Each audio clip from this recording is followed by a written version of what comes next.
Hello, everyone, all you millions of people who are no doubt watching now. Hello, I'm Greg Harradine. I'm a composer and I'm doing a live stream for you all where we can talk about anything. Yeah, say hi in the chat. That's what I really am interested in today. If anyone is around online, might not be the best time. It's 3:15 on a Friday afternoon here in Scotland. Obviously, different times of day in different countries. But yes, I just wanted to, get to know you all a bit and have a chat, and we can talk about anything to do with music or anything else for that matter, really. Now, I've got to make sure I can see this chat here. Dylan, I think you've said hello. Is that right? I can't really see a message, but your name's popped up. So hello, Dylan, if you are there. Yes, what I'll start off by doing is just, in case you don't know me very well, I'll just introduce myself a bit, talk a bit about who I am and what I do. And then we can go on to some different topics to do with music and fire away any questions in the chat at any time. Dylan said, greetings from the other side of the Atlantic. Yes. Oh, whereabouts are you, Dylan? I guess you're in America somewhere, huh?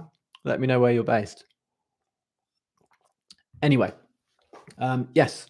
So I am a composer and a teacher. I teach piano and guitar and a bit of bass, bit of drums.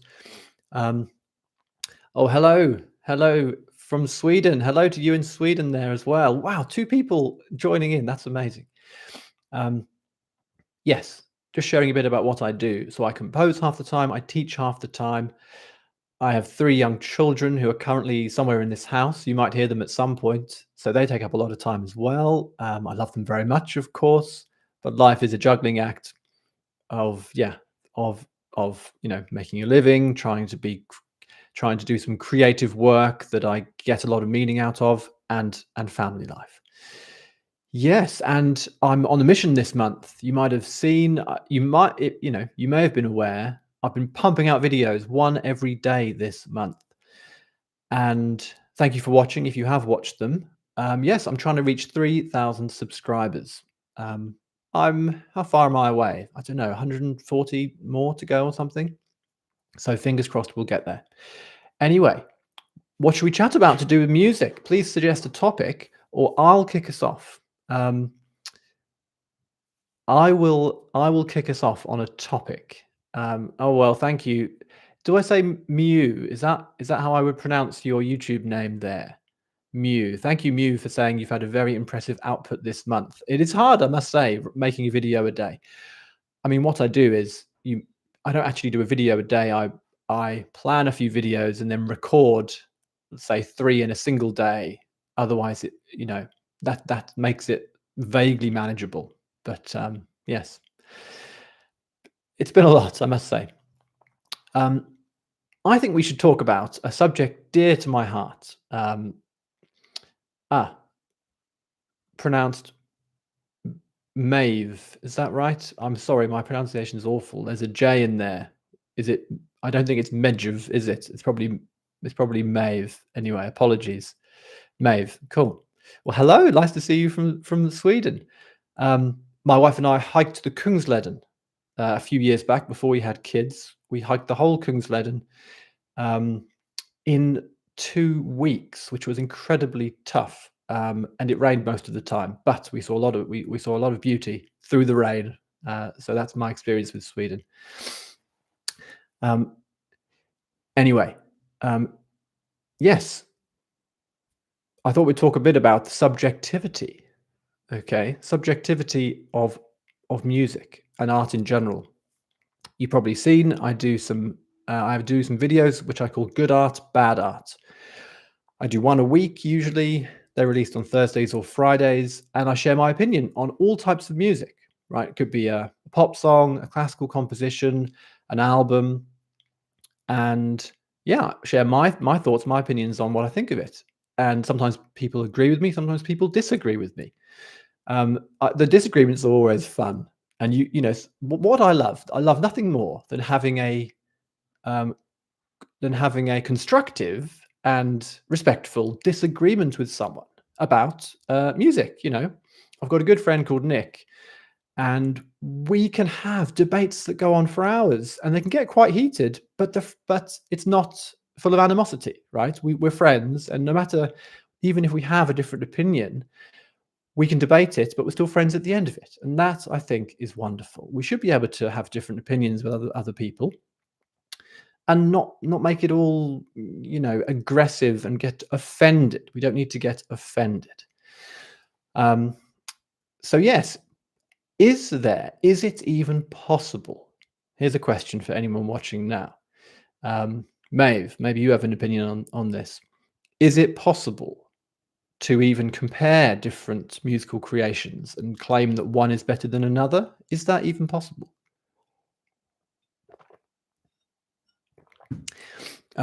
I think it is. I think when you take the extreme cases, it becomes clear. Let's say we take, let's say we take, a kid's nursery rhyme on the one hand, and think of like a really annoying one, like a terrible, annoying kid's nursery rhyme. And then we take, let's say, a Beethoven piano sonata. Right? I think we can say one is better than the other. One is a more profound piece of music than the other. So I think in extreme cases, it becomes obvious.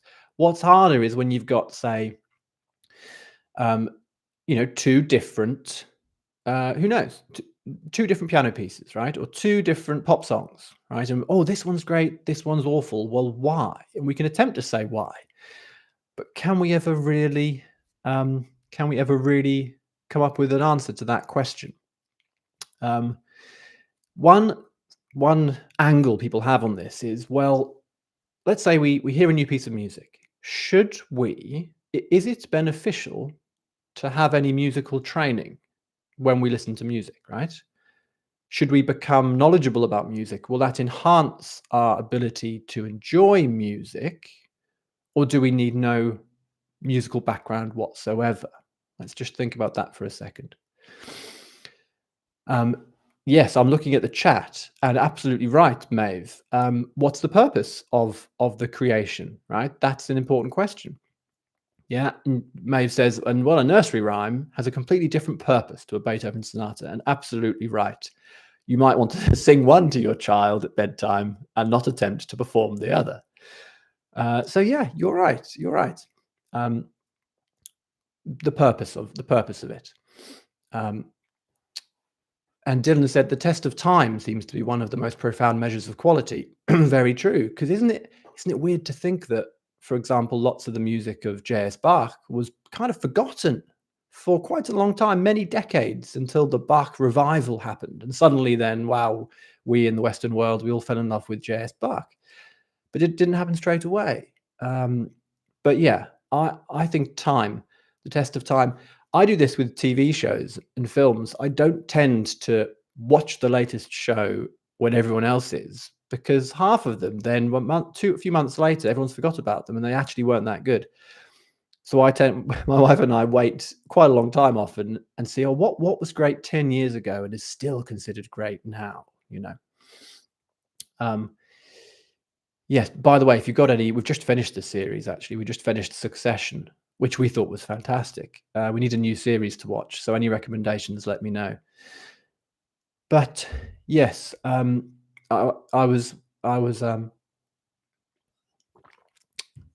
Succession is amazing. Thank you, Maeve. Yeah, I found it incredible. It took me a few episodes to kind of get into it, honestly, to get into the style of it. But yeah, absolutely fantastic show. Yes, here's something to think about. Like I was saying, if let's take two people and you're both listening to, let's say you're listening to a piece of progressive rock, right?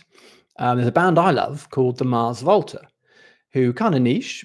They're not in the mainstream, and some of their songs go on for huge amounts of time, 15 minutes or more, and it's quite complicated. Time signature changes, all sorts is happening. Now, let's take someone who just generally listens to what's on the radio, pop songs. Mars Volta is never going to be on the radio. And now what I'm about to say, it's hard to not come across as elitist, and I'm just putting this forward as a possible point of view. I'm not saying this is my point of view. I'm just saying I have a musical background. I have a degree in music and a master's, and when I listen to the Mars Volta, I'm understanding quite a lot about it. I'm understanding the time signatures, the harmonic progressions, what's happening structurally.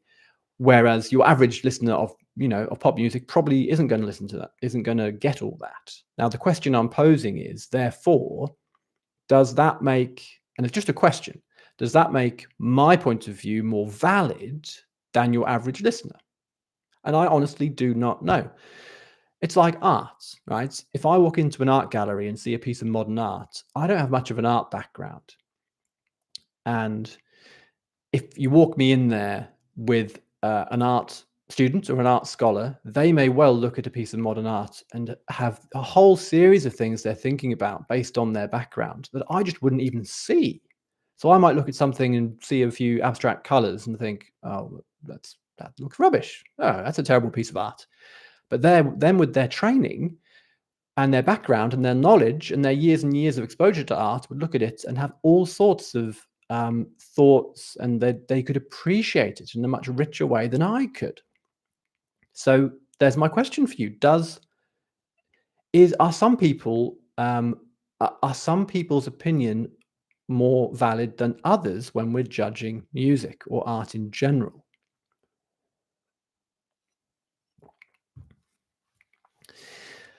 Um, yeah, I kind of think like I almost think both should be true.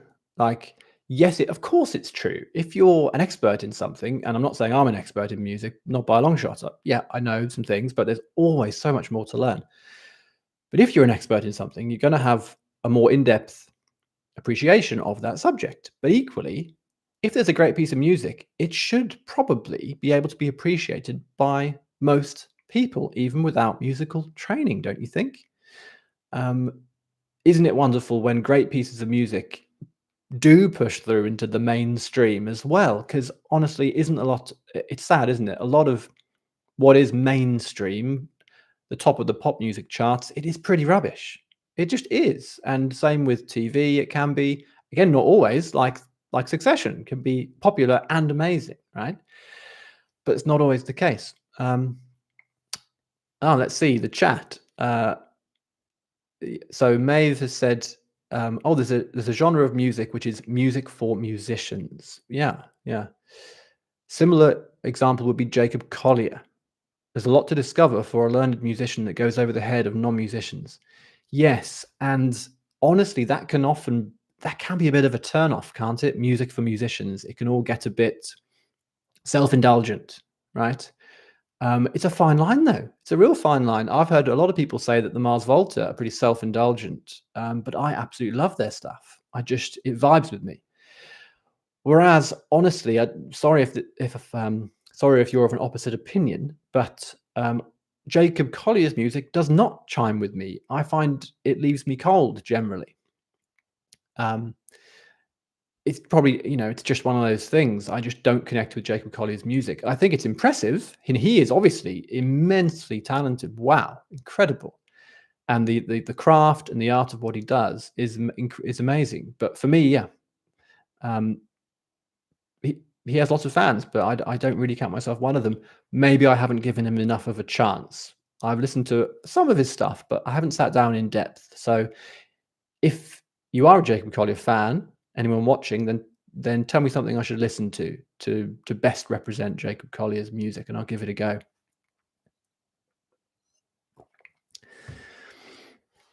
Dylan has said, I feel like the ability to navigate the balance between intellect and emotion, rational and irrational, to be one of the hallmarks of a great piece of music or art. That's very well said. And that is fascinating. Into the, yes, the balance between intellect and emotion. Because music, it's one of the arts where it can bypass the intellect and hit you straight at your emotional center, can't it? Um, I often think back to when I was a teenager, and was this true for you watching as well? Um, everyone watching, when you were a teenager, my response to music was so strong. Yeah, I'm talking about, say, between the ages of, I don't know, 13 and 18.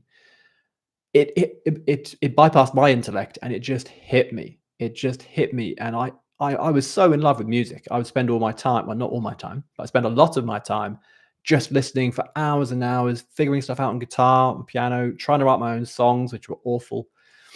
Um, and honestly, my reaction to music now is not as strong as it was when I was 15. I guess it's probably all the hormones, right, we have back then in our teenage years. Now my reaction has more intellect, more rationality there. Still emotion, yes, but less than when I was a teenager. Is that true for you? But occasionally, when you get that feeling of more of the irrational, or you're not aware of the intellectual framework of a piece, you're just letting it take you over, right? What's that famous quote? Um, You are the music while the music lasts. T.S. Eliot. Like, if we become the music, that is the supreme goal, is it not? Of a great piece of music, for the listener to almost become the music. They are so taken in by it. Um, anyway, I'm wittering away. Please do throw in your throw in your 2 cents into the chat. Oh, hello, we've got a new person here. Um, if you could only listen to one composer for the rest of your life, who would it be? Oh, wow. That is hard. One composer. So that makes me feel like we're talking, classical, that overarching term that almost has no meaning. Oh god, that is so hard. One classical composer.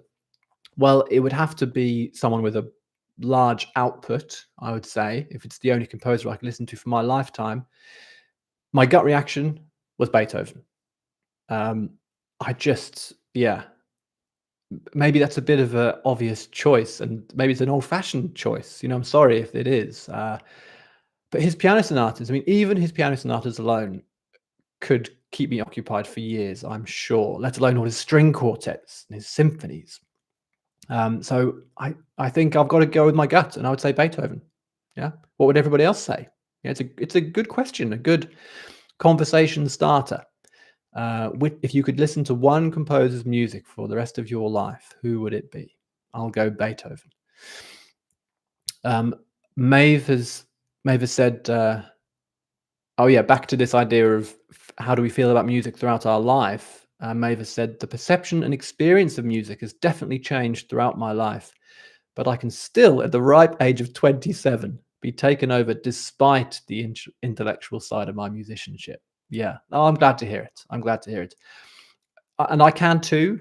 I'm the ripe old age of 37. Is that right? Am I 37? Yes. So 10 years, your senior. Yeah, I can be taken over by music, but it happens less often than when I was a teenager, if I'm being honest. Dylan has said Bach. Yeah, I did consider J.S. Bach. And I'm appreciating the music of Bach a lot more as I get older. When I was, I'll be intrigued to. Oh, you're only 20. I was going to ask you, Dylan, how old you are. You're 20. Yeah. You're a more mature 20-year-old than I was then. When I was 18, 20, I wasn't really into Bach. Honestly, I would have said at the time, oh, it's a bit boring. That's what I would have said. I think because I didn't hear a lot of that kind of music growing up at all. Yes, I heard it. I studied it to a degree, but at home, my dad's a huge music lover, but all we heard was sort of rock, good pop music. We didn't hear any classical at home. But yeah, as I get older, I absolutely adore Bach now. And another one, Schubert. I used to find Schubert boring. I, I can't believe I'm saying that, but I did. But yeah, with the passing years, Schubert, I'm really loving that. We've got Mark here. Hello, Mark. Good to see you. Mark and I have met before. I'll reveal that we're old friends. So hello, Mark. Mark's asking, what I have where in my music room? And what is the large orange sheet by the door? Yes, of course, of course. Yeah, well, when we moved here 5 years ago, 5.5 years ago, by the way, we moved here 1 week before the first lockdown from COVID here in the UK. We got in just before. If we hadn't have got in, we would not have got in at that time. So we were very lucky. This is just before we had kids. This is the first house I've had with a dedicated music room for my teaching and composing, and I feel so lucky. So we have Mark's asking, what do we have in here? Piano, yeah, upright piano, where I do a lot of my composing. You see this wooden block. Often when I'm teaching kids, they're a bit small, aren't they, children? So they have that's a footrest for their feet. We have a bass amp, and on top is a little guitar amp, and then a big guitar amp. What's that? An acoustic guitar there. Um, Classical guitar, electric guitar, bass guitar, drum kit. You can see a bit of my little music library. Um, I wonder if anyone recognizes these brown and blue books here. I'll give you a second to see if anyone can tell me what these are. And what's this? What's this sheet? What's this orange sheet here? Mark asks. It's an acoustic panel, Mark. I've got 6 or so of them up around the room, and they just slightly help with the sound quality. They take away the echo of speech and instruments, because it's a square room. It's not ideal, if I'm playing piano, if I'm trying to record like now, speaking into a microphone, it's not ideal. So a few of these acoustic panels up around the room helps. Anyway, good. It's nice to see people here. It's my first live stream of this kind, and if people enjoy it, I might do some more of them every now and then. And I see it as an opportunity just to talk to you all mainly about music, but anything else, that's fine. Anything goes. And I'd like to know more about you, and if you're joining the chat, say what's your name, where you're from. I'd love to know. And anything to do with music. What music do you love to listen to? We have another question that's come in. Is there music you'd consider objectively beautiful? Well, yes, is the short answer. I mean, yeah, like I was saying earlier, we can argue till the cows come home about which piece is more beautiful than another, but there's plenty of music, or everything I love. Of course, I would say I think it's objectively beautiful, the best stuff. Because you know, how could it not be, right? I mean, someone might say, "Oh, I don't like this particular piece," but um, if it's one of these pieces that's gone down in history as a wonderful piece, and you can say 100 reasons why it's great, I think yeah. You could say it's objectively beautiful. Um, I know one gets wrapped up in language. Maeve has said, and rightly so. Maeve has said, "I feel like it's contradictory to say I feel like it's objective," and you're absolutely right. It's hard. Language is tough, isn't it? I say I feel it's objective because I don't want to come across so absolutely sure about these things, because I could say this is objectively beautiful, but one person would say you're wrong. I hate it. And then what? Does my whole opinion fall to the ground because one person dislikes it, Um, yes, anyway. What have I been listening to recently? I listen to absolutely all sorts of stuff. Someone's music who I find objectively beautiful is Joanna Newsom. Anyone here has anyone here listened to the music of Joanna Newsom?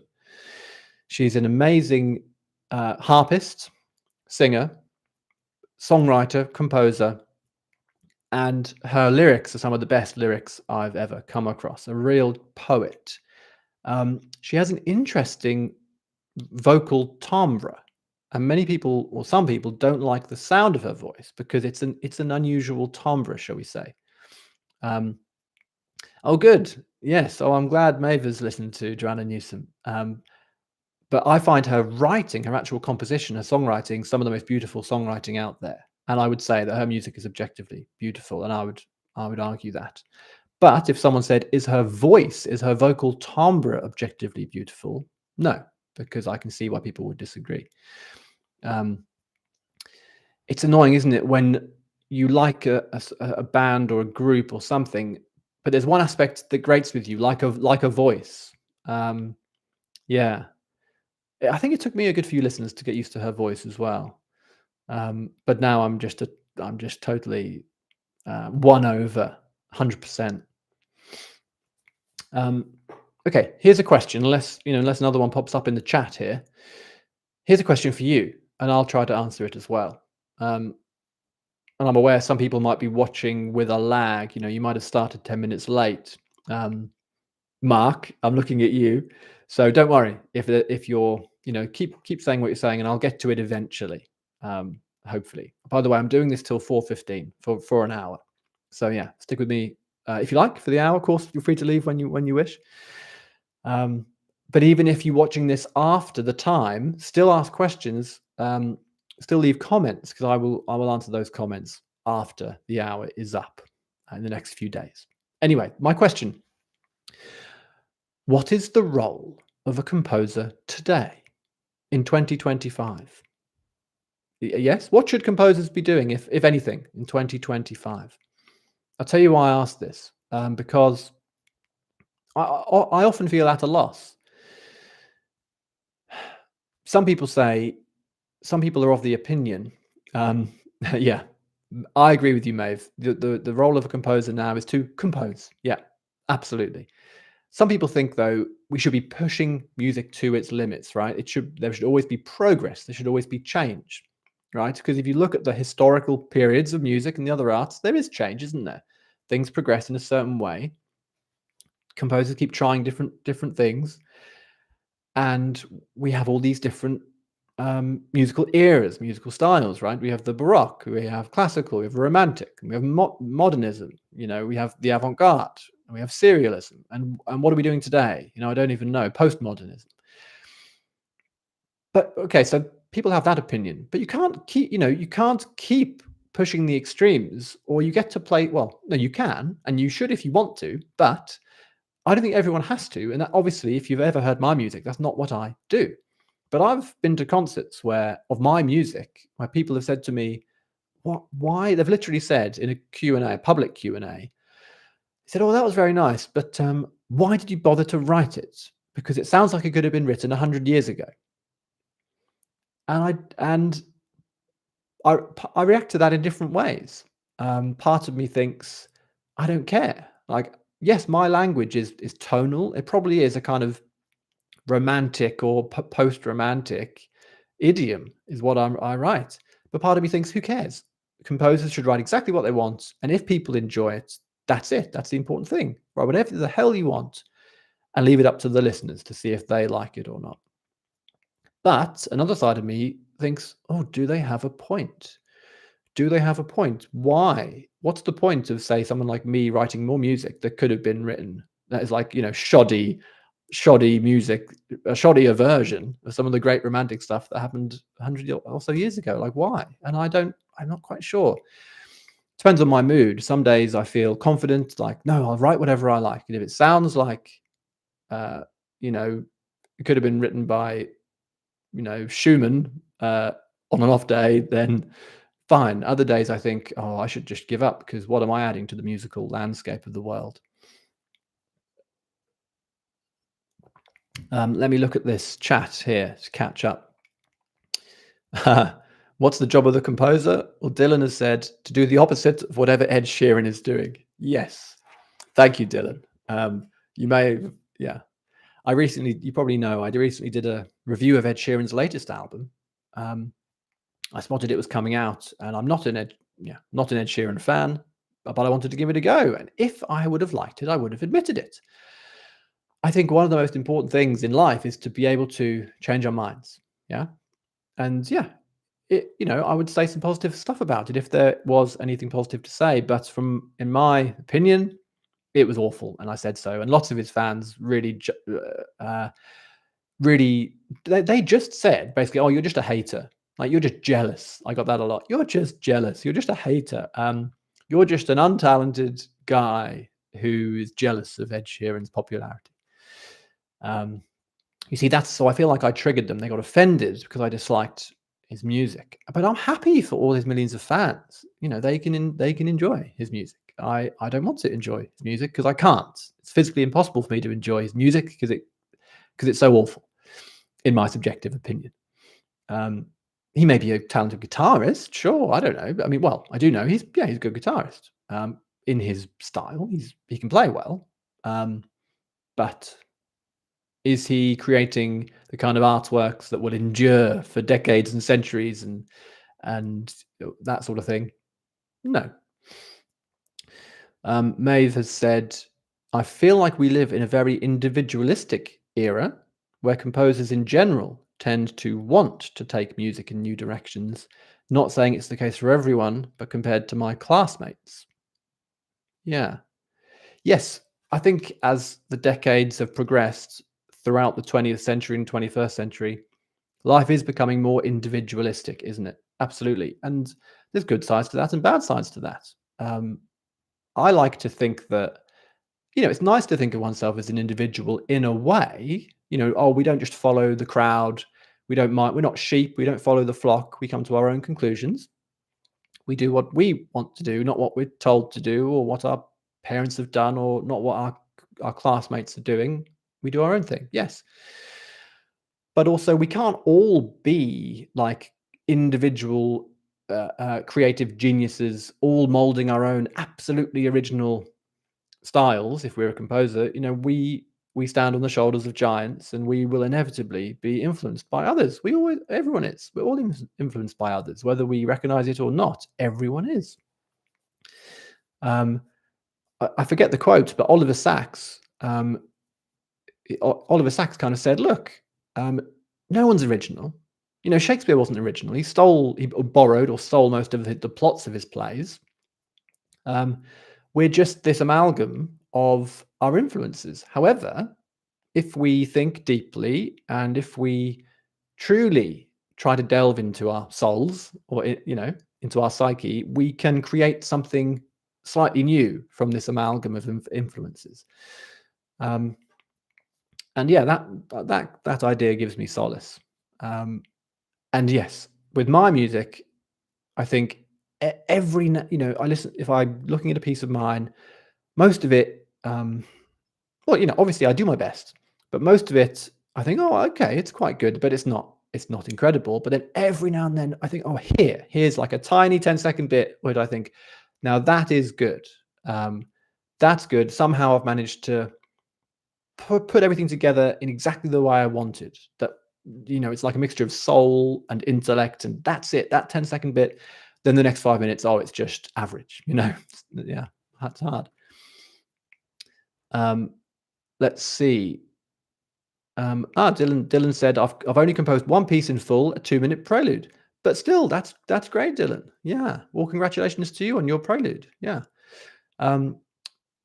Onwards and upwards. If you want to compose more, go for it. Go for it. I I I can't pronounce this person's name, I'm afraid, but they have an avatar of a duck. It looks like Bomfimdism. Tell me how I should say your name, please, kind sir or madam. Anyway, Bomfimdism has said, when people try too hard to innovate, they end up failing. Beethoven didn't write his third symphony just for the sake of innovation. He just wanted to make good music, and he was able to. So he did. Right. Yeah. That's it. We can't, yeah, that's a good point. We can't try too hard. We can't force innovation, right? If you do that, it comes out as false, I think, doesn't it? And I think we can hear falsity in music, can't we? We can hear when someone isn't genuinely expressing what's in their heart and soul. It comes across. And I think in a lot of very modern composers who are trying to push the envelope, not all of them, but a lot of them, they're just trying to be different and wacky and original for the sake of it, and they're forcing it. It doesn't come across well. I'm not trying to be anti-modern stuff or anti-avant-garde. I've heard some wonderful stuff, obviously, that's really pushing the envelope. But it's funny, isn't it? I took my wife Helen to a concert at the Royal Albert Hall years ago, featuring some music by Pierre Boulez. Obviously, this is he's old news now, right? But even that, one piece I was like, "Oh, this is great," I loved it. I forget what the piece was. I turned to my wife, and she literally had gone green, and she said, "I feel physically sick." She hated it so much because it was so discordant and unpredictable. Um, but yes, Beethoven, he didn't force his innovation. He's just all of his life's experience and his temperament, I would say, led into him becoming the great world-changing composer that he was. His temperament was very much like, "Oh, I'm going to take no shit from anybody. Thank you very much. I'm going to do exactly what I want to do and that I need to do." Um, let's catch up in the comments. A Google user '07 has said, "Wow, you have a ton of instruments. Lol." Well, I have a few. I've assembled them over the years. My electric guitar, my Fender Telecaster, I've had that since I was 15. I remember saving up for that for a long time. And every year I think, should I get a new electric guitar? And I haven't yet, but I would like to get another one. But just, yeah, being able to have an actual real piano, this Yamaha upright, when we moved here was so good, because living in small flats in London before, I've just had a digital piano up till that point, which is fine. But a real instrument, you cannot beat, can you? A real instrument. Mark has said, "Do you have a piece you're particularly proud of?" Oh well, my own work, Mark. Well, I think memory. I think back to my recent times, and recently I've been thinking about my string sextet, Flux Alluvia, because I had a performance a few weeks ago in Peebles, near where I live in the Scottish borders. I am proud of that because it was my first. Well, it's my first and only string sextet, and I haven't written a string quartet even. But I spent 3 or 4 months really heavily getting into writing this string sextet, and I learned a lot about writing for strings in the process. And it's had 4 performances, and to see it come to life by really top quality musicians has been such a privilege. And I would say I'm proud of that one. Again, when I listen to it, bits of it, I'm like, oh, I could have done that better. But then every now and then, yes, I hear a section I am proud of. So yes, if you haven't heard that, it's on my YouTube channel, Flux Alluvia. There's a live concert performance from about a year ago you could watch, or there's a score video if you want to see the sheet music. Thank you for asking, Mark. Maeve has said, "You're right, we draw inspiration from other art. I'd say there's a difference between writing music in the style of others and writing music that is inspired by others, trying to make something new." Yes. And here's something I love to do. If I listen to Beethoven all day long, if I'm not careful, I'll end up writing something that sounds like a very, very worse version of Beethoven. So what I like to do is to be inspired by the other arts, right? I love being inspired by books. I'm a huge reader.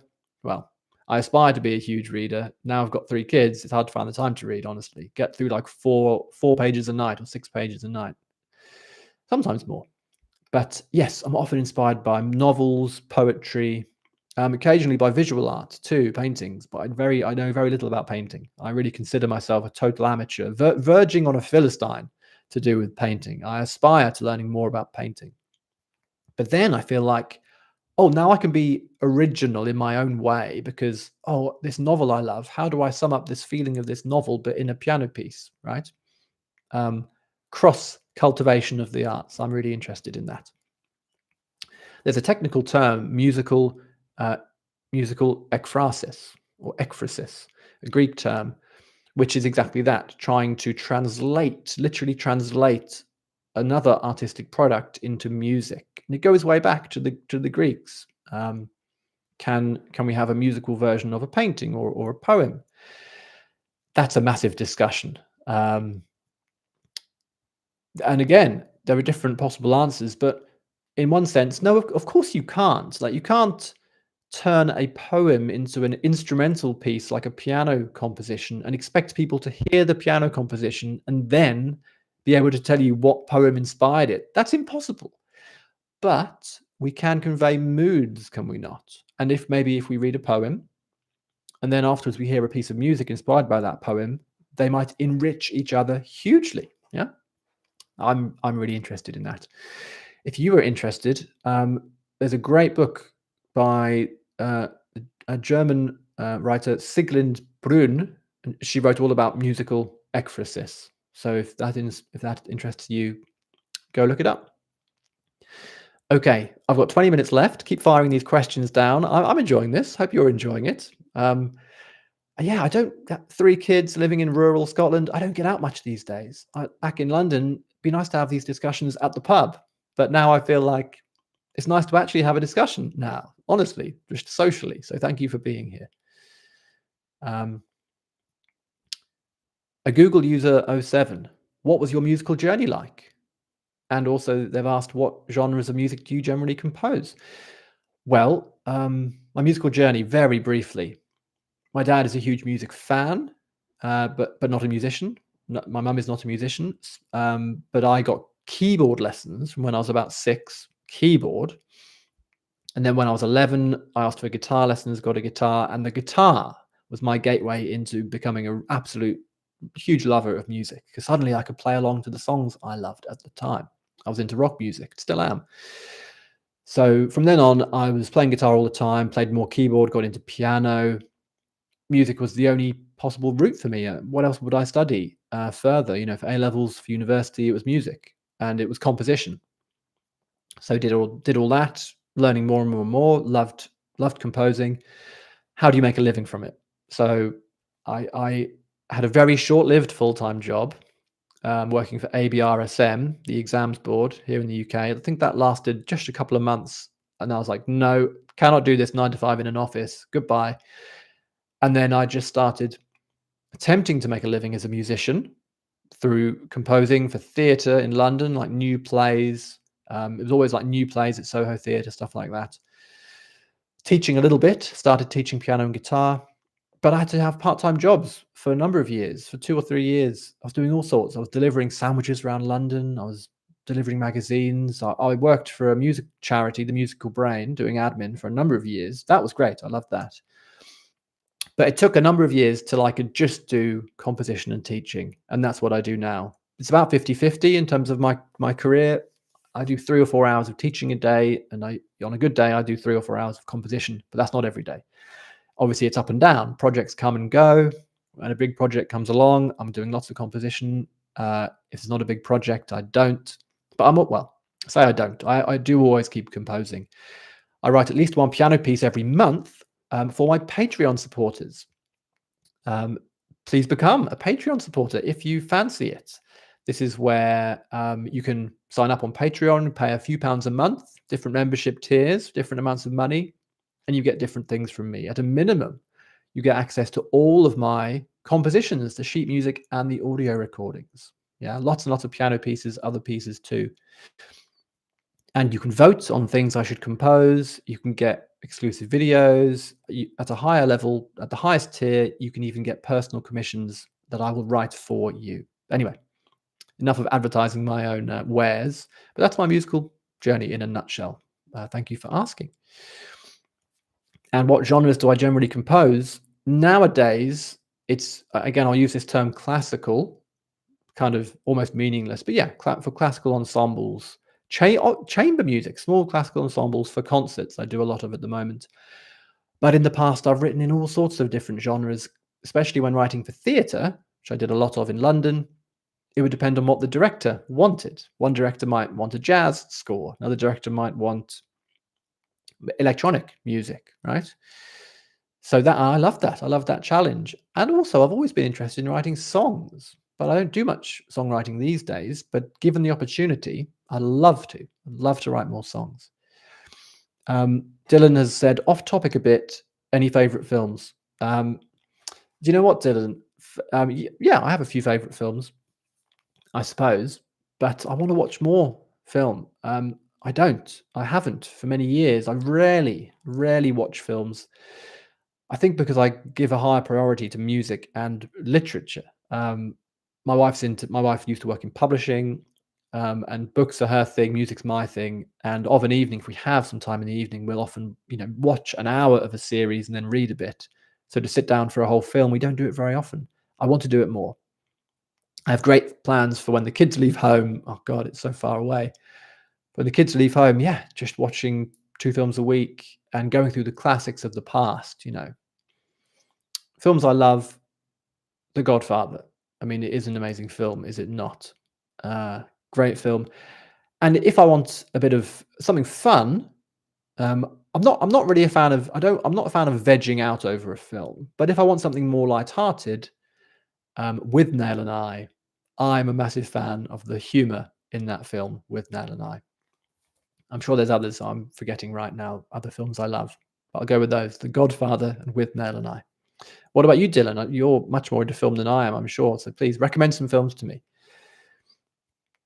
Maeve has said, "I really like to see the ways you draw inspiration from art, in different ways. It's really interesting and gives an insight into your way of approaching art and composing." Oh, thank you. Um, it's nice to have inspiration from something, right? It's the blank page without any inspiration. It's hard to draw something on that blank page sometimes, or type it into the computer. Um, what's Mark said here? Mark has said, "Have you ever had an idea in the middle of the night or out on a run and had to get it down for fear it would disappear?" Very occasionally, not in the night, because I tend to sleep through the night. When I'm asleep, unless children are waking me up, which thankfully isn't very often these days. So not in the night. On a run, I tend to listen to podcasts or audiobooks. I never listen to music because it interferes with my rhythms. But yeah, occasionally out on a walk or when I'm running without headphones, I might have a conception, and very occasionally I might sort of hum something into my phone, or just type out a little chord progression that I might have thought of. But honestly, that's quite rare for me. I know other composers, it might happen all the time. I'm sure Berlioz used to go strolling through the woods somewhere near Paris, and he was just thinking up ideas the whole time. Um, Maybe if I started strolling through woods alone for hours, I would start composing in those times. But usually I compose at the piano. I like to test things out, quite frankly. Um, Maeve has said, as a young composer who has just finished his bachelor's degree, I'd like to hear if you have any advice for the transition from studies to a potential freelance career. Well, I will try. Yes. Don't expect it all to happen at once because it probably won't. If you're lucky, maybe it will, but it probably won't. So if you're not a huge success in 6 months, don't worry. If it's your passion and you're good at it, keep going. Yeah. If there's some signs of positivity, keep going. Like I said, it took me years more, until I could compose and teach just those things. And I'm still teaching, right? It's not like I'm making a full career of composing. I half my career is teaching. So it may take some time. Persevere. If you need to make money, you might need to find another part-time job. Maybe you can find a good one that suits you. For me, it was working for the Musical Brain, this music charity. It was wonderful. I was interested in it. It was an admin job, but it was very meaningful to me because it was to do with music and the brain and how music does all sorts of great things to our minds. That was a great part-time job for me. Um, Working with Hilary Bartlett, who was the best boss ever. I'm sure Hilary isn't watching this, but she was the best boss ever and a good friend to this day. And yes, another piece of advice: meet people. I hate to use the word network, but network. Reach out. Don't just send off loads of emails. You can do that too if you're looking to make contacts, but it's good to meet people, isn't it? Go to events, go to concerts of new music and speak to people. How I wrote my string sextet. I went to a concert where this string ensemble performed. This was a few years ago, just down the road from me, and I chatted to them afterwards, and I said, "Look, if I wrote a piece for you, would you consider playing it?" And they said they would. And I happened to then get a grant to write a piece inspired by the River Tweed, so that I linked it up. And it only happened because I went to the concert and met them. So meet musicians, meet fellow composers. I need to do more networking at the moment. I'd kind of got a bit plugged in to things in London, and now I'm not so plugged into things here in Scotland. So yeah, go out there and meet people, and let me know how you're doing. I'd like to keep up to date with your progress. Um, Okay, anything else in the chat here? We've got 10 minutes left, people. 10 minutes. Send me your final questions. A film recommendation. Maeve has recommended Poor Things 2023. It's a bit out there and quite grotesque considering the concept, but incredibly interesting and discussable. Okay, Poor Things. I'll look it up. My wife and I actually we want to choose a David Lynch film to watch because we're recent converts after having watched Twin Peaks. Wow, yeah, David Lynch. We've watched Blue Velvet, which we loved. Yeah, if you're a Lynchian, if you're a Lynch fan and a Lynchian, then recommend what David Lynch film should we watch next? Um, Good. I'm reading these out because not everybody might be checking out these comments. So Maeve has said, um, "Thanks. I'm fully prepared to have to work at the Swedish equivalent of Aldi while composing at my own time." Haha. Yeah, and if it's that, then that's absolutely fine, isn't it? And that may be the absolute best thing. Sometimes having a part-time job you can totally separate from your passion is a good thing. Wasn't Charles Ives an insurance salesman, like right up quite an old age? He didn't give up his insurance business for a very long time. I'm sure there are other examples as well. Another question coming in here at the end. Usario di Shutub. How much can a good production improve a bad or mediocre song? In my book, not a lot. Not very much. You can make it sound professional, right? Let's say you've got a pretty crappy song. If it's recorded in a bedroom with a single, if it's recorded with a phone, recorded on a phone in a bedroom, and it's a crappy song, it's going to just sound utterly amateur. If it's recorded in a professional studio and it's still a crappy song, well, it will sound professional, but it will still be crap, won't it? So yeah, you really got to get the songwriting sorted first, I would say. And then if it's a wonderful song but a bad recording, just discerning listeners will still hear the great songwriting through the bad quality recording, won't they? So yeah, it's all about the quality of the songwriting, I would say. It's something I struggle with because my heart is really only in composing. My heart isn't in the technical side. I'm not really interested in recording and mixing. But as a total freelancer, I have to record stuff here. I have to, my piano pieces, mix music. I have to do that stuff. So I'm trying to do it well. I'm trying to do good production values. And with my videos, I'm trying to learn about filming and lighting and cameras. And honestly, I hate it because my heart's not in it. And it's too technical for me. I just want to talk to people and write good music. So my dream is to have an assistant who can come and do all the technical stuff, production and filming, and I can just not worry about that stuff. But that's probably a fantasy. So I'm grateful for things as they are. I shouldn't complain. Thoughts on Glenn Gould? Asks Dylan Ray. I love Glenn Gould. I am a fan. Yes, I love him and all his idiosyncrasies and eccentricities. I often listen to both his recordings of Bach's Goldberg variations. Isn't it fascinating to hear his recording as a young man and his recording as an older man? Not that old, but they're separated by, what is it, 20 years or is it 30 years between the recordings? And you might have guessed that when he's a young man, he performs them often a lot faster, is one thing. The different variations are performed a lot quicker. And I don't mind his humming in the background. He's performing from his heart and soul, is he not? It's coming straight out of him. Yes, he was kind of a strange guy and very kind of out there with all his habits and whatnot, but I'm a fan. I am. I think we need performers and composers to be a bit idiosyncratic, largely, don't we? For them to be interesting. If you're a bit too bland, too middle of the road, then where's the interest? Perhaps.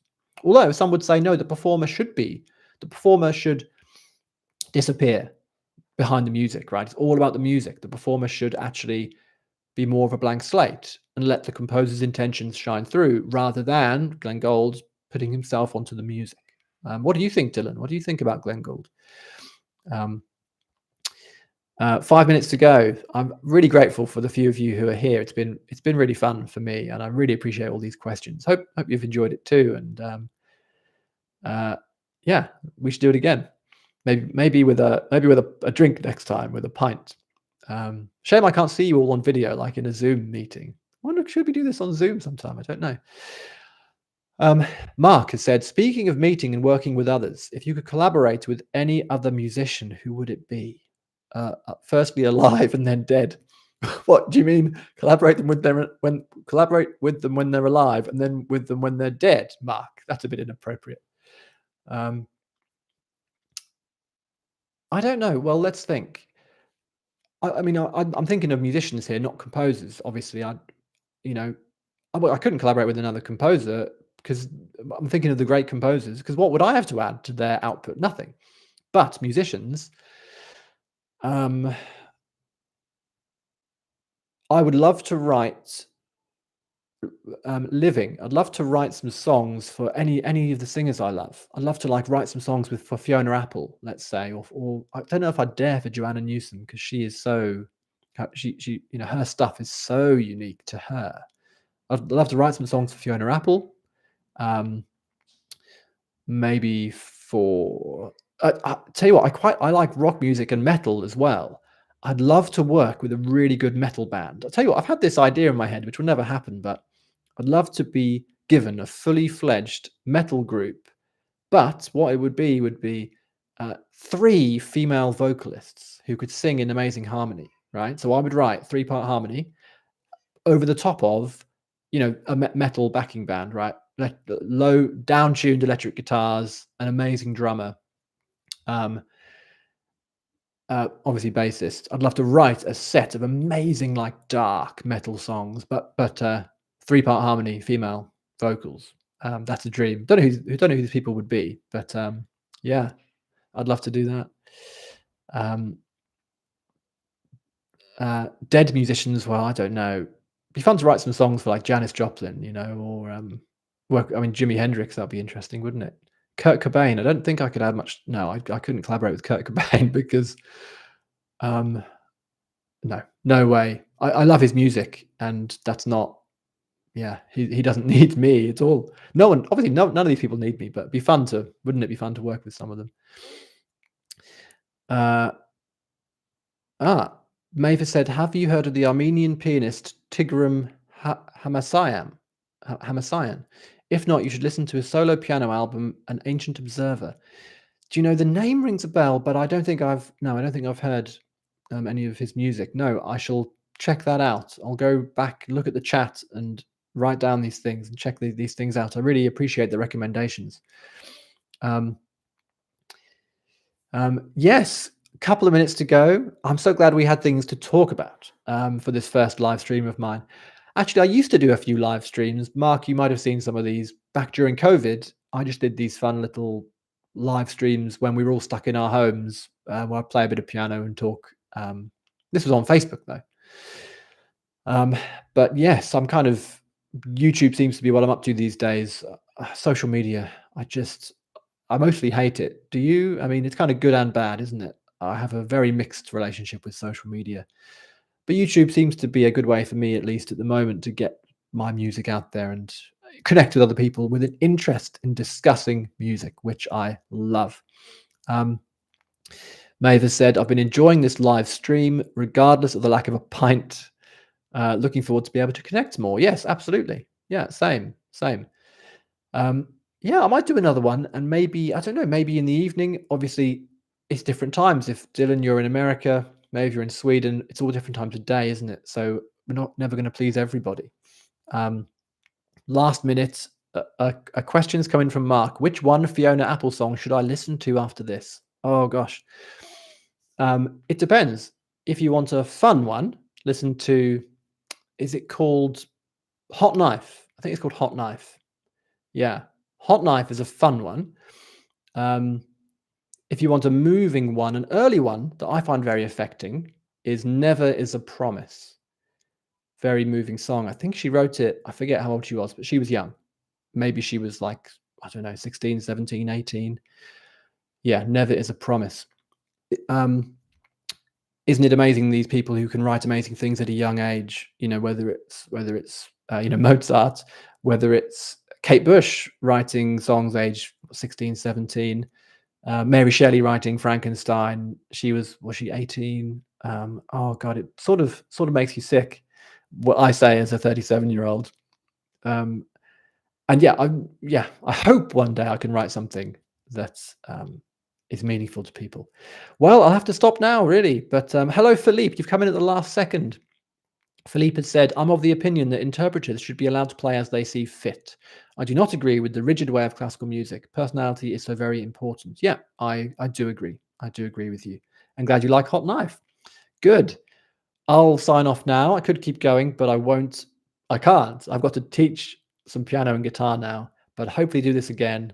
I really appreciate chatting with you all. It has been fun. Yeah. So thank you, Maeve. Thank you, Dylan. Thank you, Mark. Sorry, you've only just joined in, Philippe. But hello. We've had interactions in the past, so good to hear from you.